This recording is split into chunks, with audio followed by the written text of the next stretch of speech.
In January of 1986, a team from Chicago walked into the Super Bowl. They did not just win the game.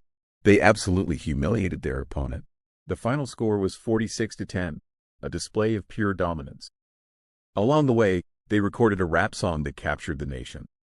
They turned a 300-pound lineman into an unlikely folk hero. They called themselves the Monsters of the Midway, a name that echoed through history.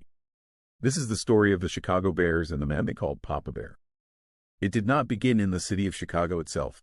It began 3 hours south, in the small town of Decatur, Illinois.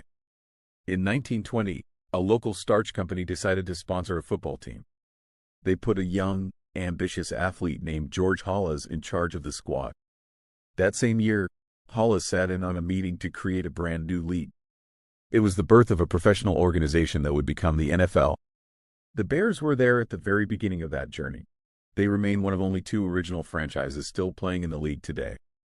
In 1921, the starch company handed the team over to Halas.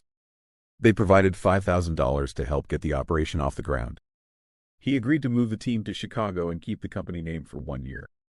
For that single season, they were known as the Chicago Staleys. That year, they managed to win the league championship.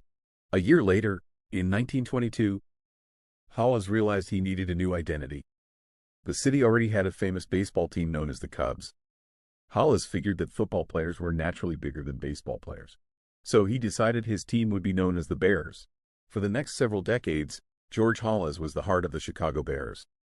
Players knew him simply as Papa Bear, a figure of immense authority.